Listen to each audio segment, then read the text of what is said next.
So when I was in high school, I got to spend my junior year directing this movie, right? Like, we got a feature-length film. My school was known for, it was a communication school, it was a public school, but the way that my district made things work was that there were kind of 4 focused campuses, or schools on a single campus, at this new campus that they built kind of nearby my home. So I ended up going there to this communication school, right? And one of their focuses was definitely writing. They had a magazine that they published.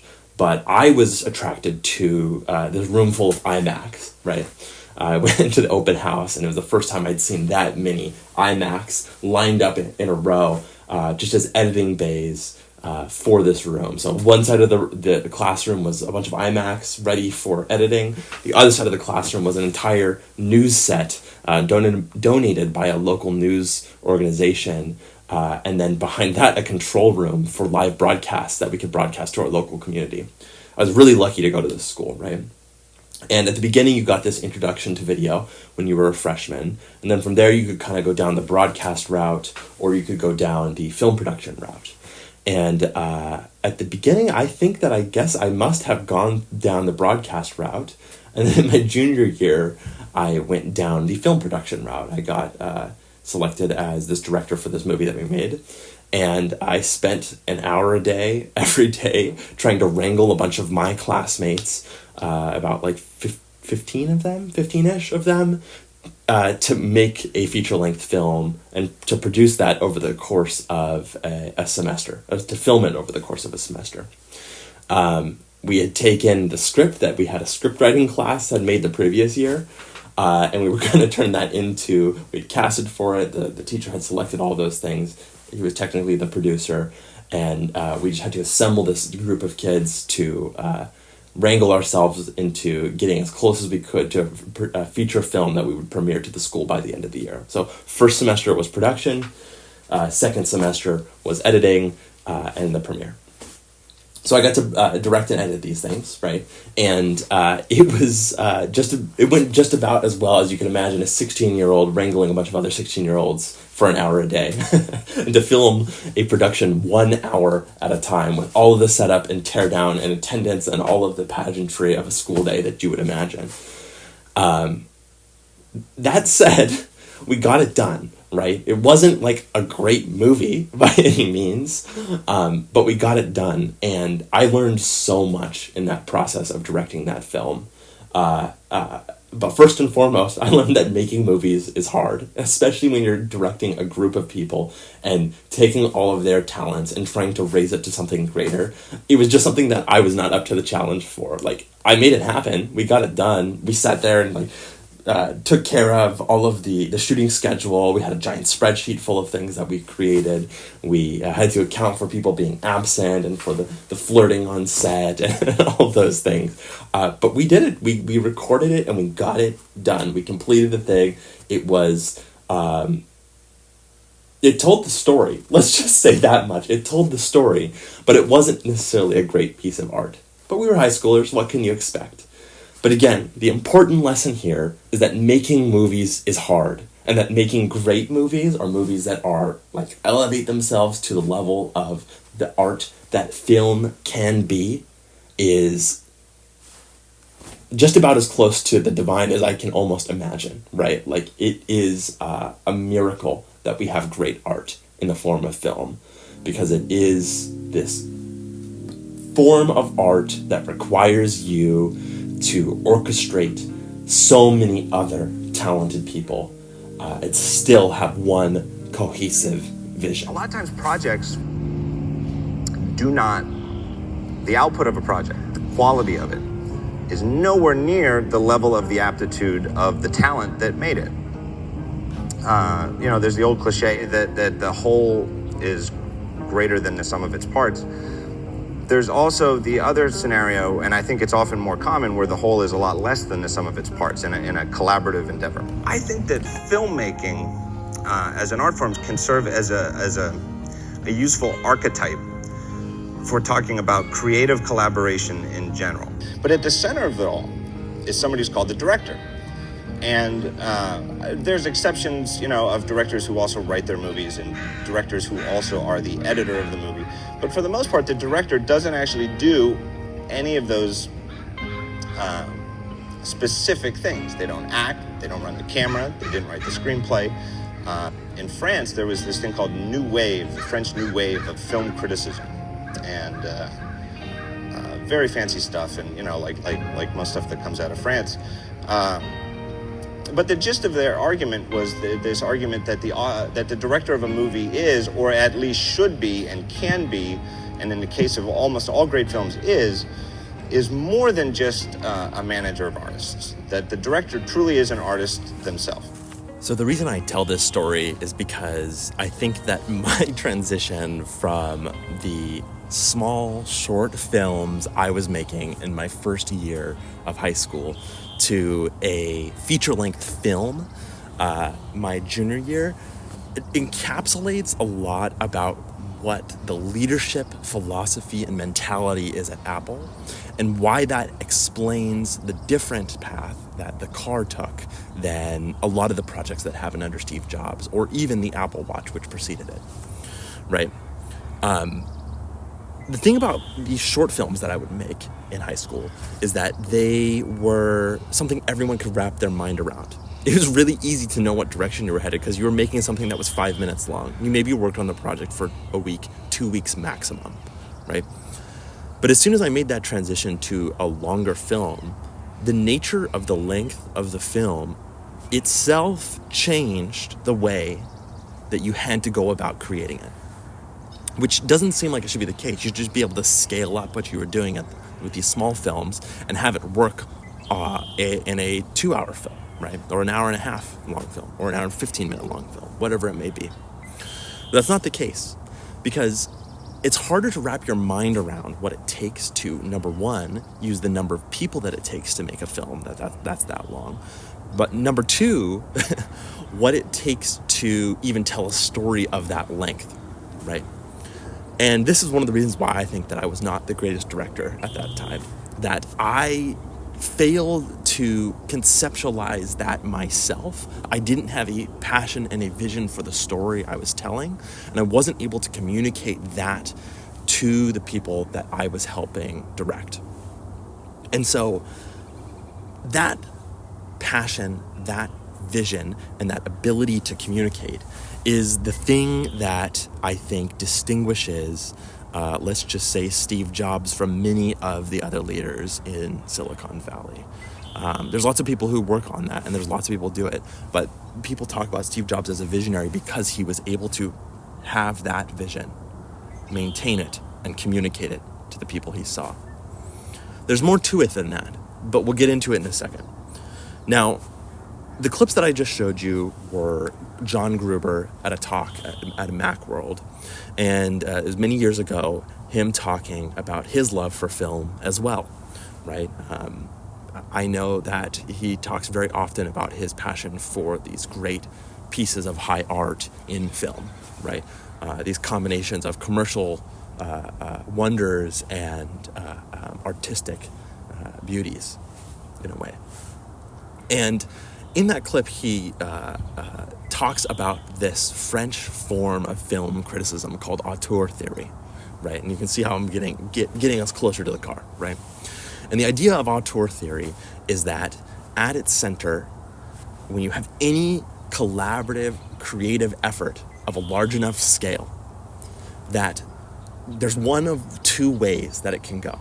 Number one, everybody works really hard, and you have a bunch of people creating their own really amazing, interesting things, and you create something that is, at best, the sum of its parts, but most of the time, less than the sum of its parts. The other direction that it can go is that you have a product that is a breakthrough. It is something that is revolutionary. It's something that is greater than the sum of its parts. It almost has a multiplicative effect on itself. So what is the defining difference between those two things? Is it the talent that's working on it? Is it the industry?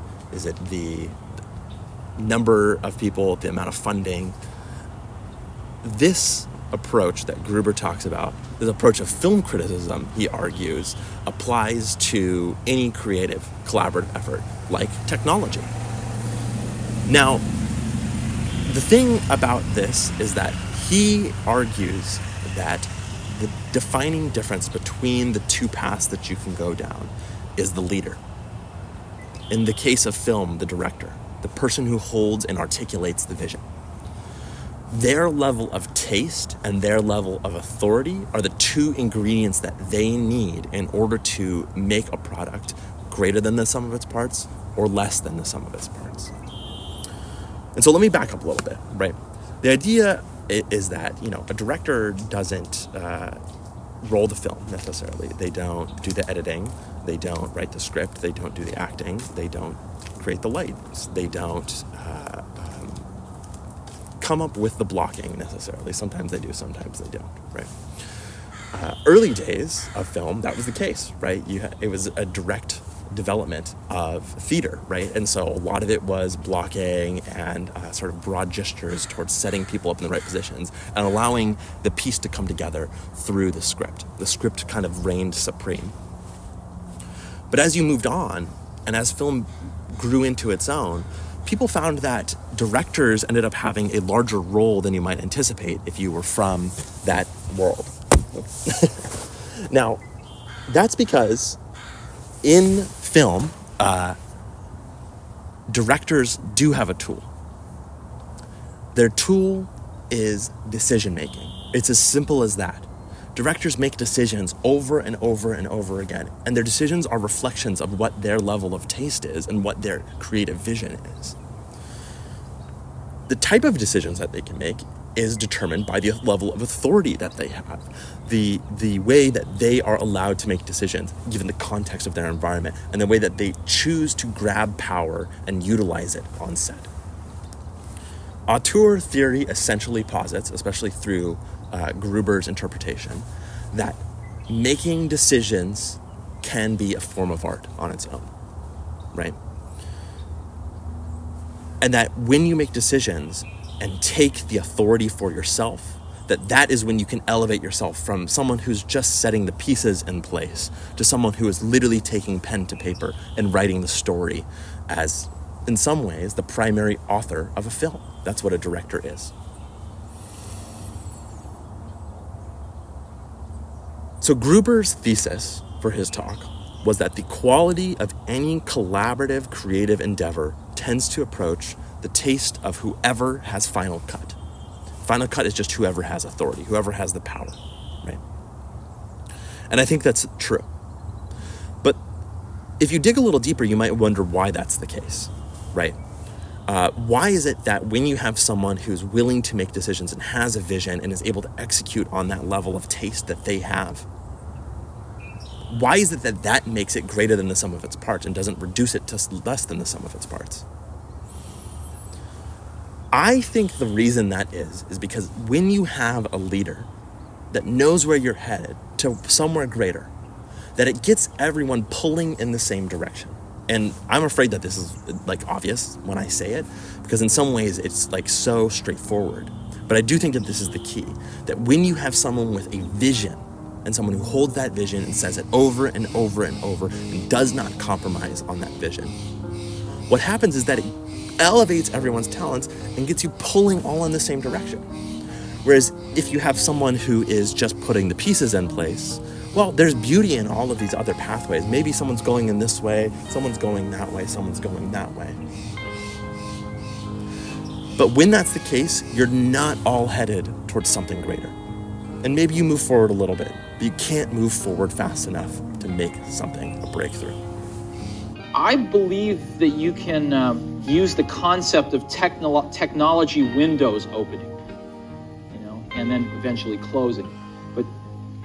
And what I mean by that is enough technology, usually from fairly diverse places, comes together and makes something that's a quantum leap forward possible.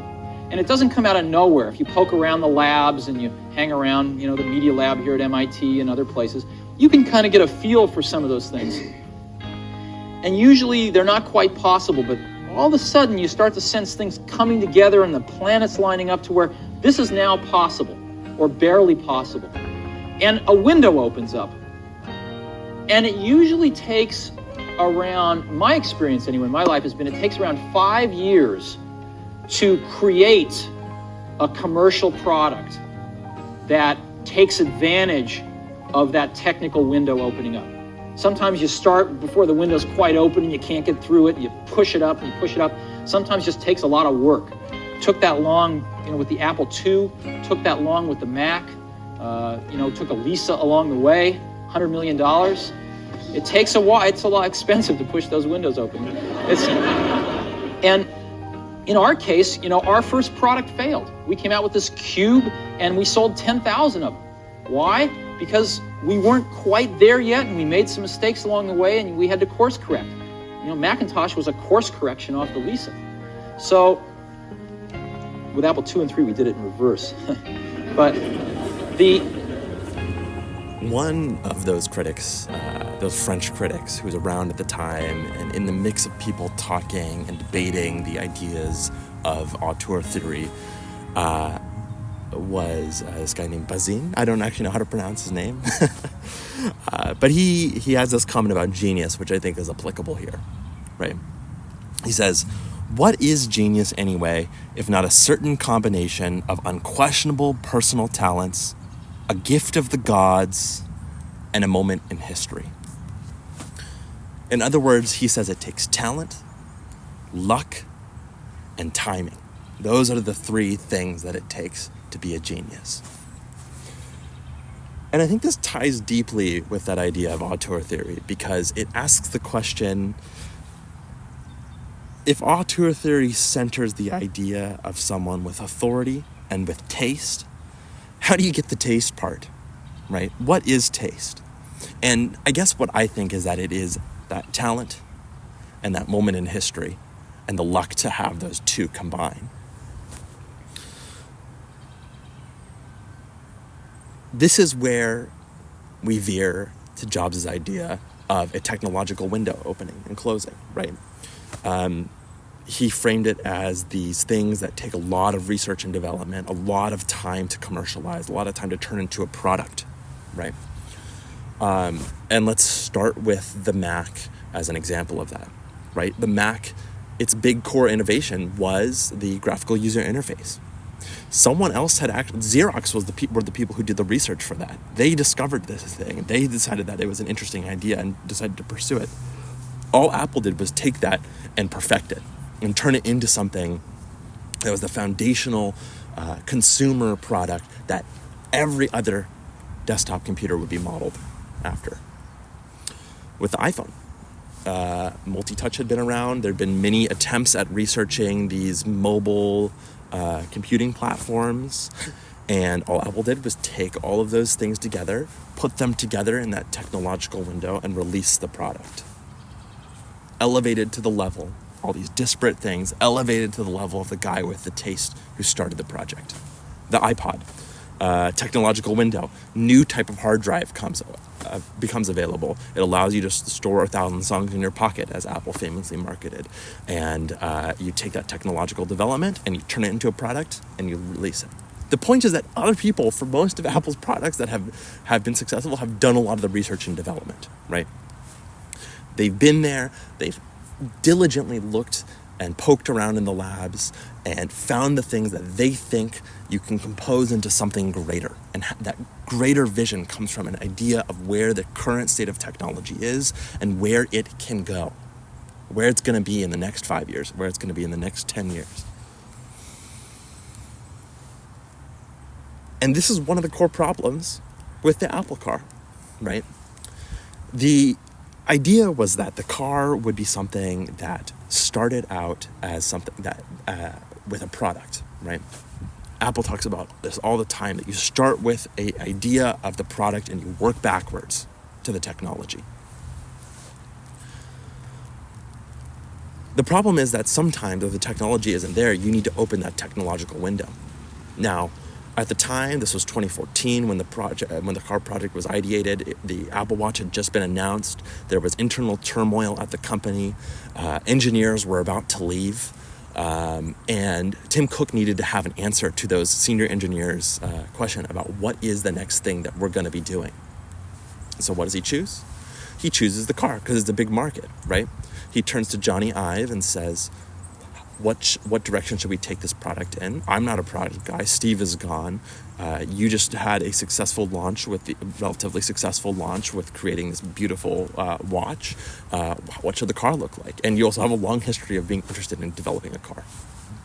Well, Johnny says, well, it seems like self-driving is going to be available.